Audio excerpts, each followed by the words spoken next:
Bonjour et bienvenue sur la chaîne L'Actu du TA. Depuis quelques mois, un sujet revient en boucle à gauche quand ça cause présidentielle 2027. Vous voulez convaincre que la gauche est en mesure de gagner, alors avec une primaire des gauches la plus large possible. Une primaire de débordement qui fasse qu'on retrouve du populaire, qu'on retrouve le peuple et qu'on retrouve le peuple de gauche. Lucie Gastet a raison d'en appeler à l'union des partis de gauche et des écologistes et à un processus de désignation d'un candidat commun. Pour moi, je pense qu'il faudrait une primaire. On aurait pu laisser le sujet prudemment de côté, mais c'est pas notre genre. Alors aujourd'hui, on va essayer de faire le tour de la question pour éclairer le débat le plus objectivement possible. Allez, on attaque.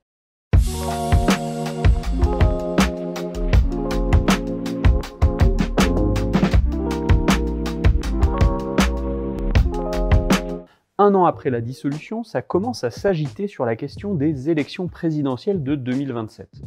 Une extrême droite plus que jamais aux portes du pouvoir, une droite traditionnelle qui dérive toujours plus vers le trumpisme, de plus en plus de gens de gauche commencent à s'interroger, et on peut les comprendre, parce que si on nous promet un second tour Bardella-Retailleau en 2027... Nous allons explorer ensemble 42 scénarios catastrophes qui pourraient causer la fin de l'humanité ou de la civilisation.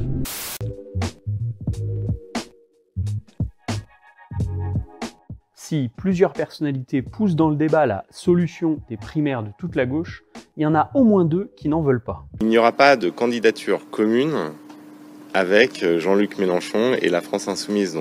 Donc nous, évidemment, les Insoumis, on considère que c'est notre responsabilité de faire une proposition de candidature, mais autour de cette proposition de candidature, on peut travailler à faire en sorte que cette candidature soit une candidature commune.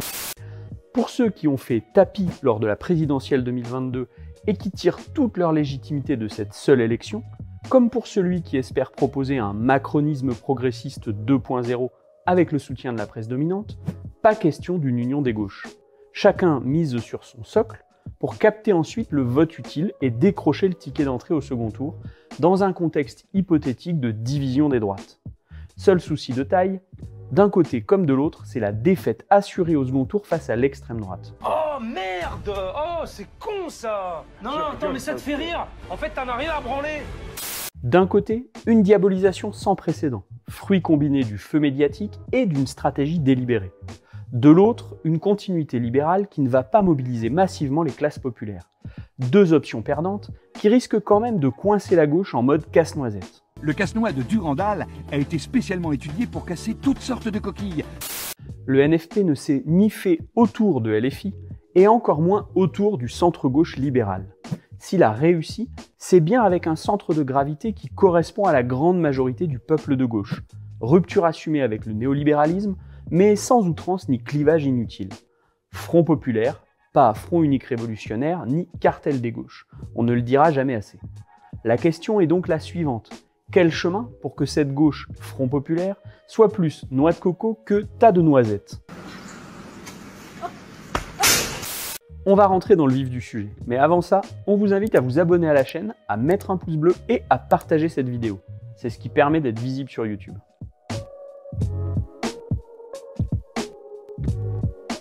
La victoire au second tour, c'est bien l'idée des promoteurs d'une primaire de la gauche. Mais est-ce une solution miracle? Essayons de faire le tour de la question avec le plus d'objectivité possible. Père Castor, mets tes lunettes et lis-nous tout. Premier argument critique, l'effet Star Academy, qui met au second plan le fond programmatique au profit d'une compétition d'incarnation souvent arbitrée par les médias dominants. Nuançons par contre l'idée que ça serait toujours le candidat le plus à droite qui remporterait le morceau. Si la remontada de François Hollande en 2011 s'inscrit dans cette logique, tout comme la victoire de Gabriel Boric en 2021 face au communiste Daniel Jadot lors des primaires chiliennes, on peut à contrario citer la désignation de Gustavo Petro par la coalition Pacte Historique en Colombie, dont les communistes sont membres actifs. Ou encore, plus lointaine, la victoire de Nichi Vendola, alors membre de Refundación Comunista, lors des primaires régionales des Pouilles en 2005 et 2010. Au passage, Vendola battra à 2 reprises la droite berlusconiste, déjouant tous les pronostics. Mais on ne peut pas enlever que le poids des médias joue un rôle important dans ce type de processus, et ça, quand on sait qui les détient, c'est un problème. Autre écueil de taille, une primaire ne veut pas dire à elle seule un accord programmatique. Et si on s'intéresse à la gauche NFP de François Ruffin à Olivier Faure, on peut constater qu'il y a des divergences d'approche qu'on ne peut pas se contenter de mettre sous le tapis. Sur l'énergie et le nucléaire par exemple, et c'est pas un petit sujet, entre EELV et les communistes. À l'époque du Front de gauche, PG et PCF s'étaient accordés sur l'idée d'un référendum, et c'était le fruit de longues discussions. Sur le rapport capital-travail aussi, où les communistes prônent une sécurité d'emploi et de formation pour en finir avec le marché du travail, quand, du côté des socialistes, on s'inscrit davantage dans une logique d'accompagnement social du marché. Les questions de contenu ne peuvent donc se résumer à celles du casting. Si une candidature commune de la gauche NFP devait voir le jour, au-delà de la modalité de désignation, elle ne pourrait s'appuyer que sur un accord préalable de coalition solide concernant le programme et les législatives.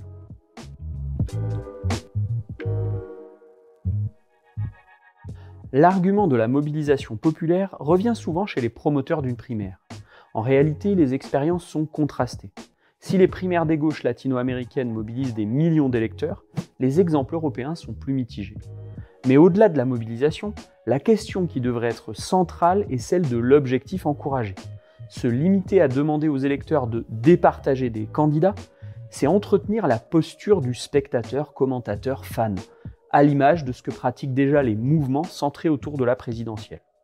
A l'inverse, le sujet qui devrait occuper les têtes à gauche, c'est comment faire entrer dans l'action une part significative du peuple de gauche. Pas spectateur de votre vie. En 2024, vous devenez acteur. Vous imaginez une petite voiture, jusqu'à présent vous étiez peut-être assis sur le siège passager.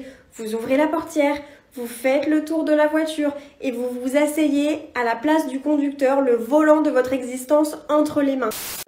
Dans la bataille électorale comme sociale, c'est bien en renforçant massivement l'engagement actif et collectif, l'engagement organisé, que l'alternative sera possible, face à des forces du capital qui peuvent compter sur de puissants leviers dans la société. On termine cet épisode un peu plus long que d'habitude en espérant qu'il contribue à éclairer le débat, au-delà des caricatures et des discours simplistes. Donnez-nous votre avis en commentaire et à très bientôt.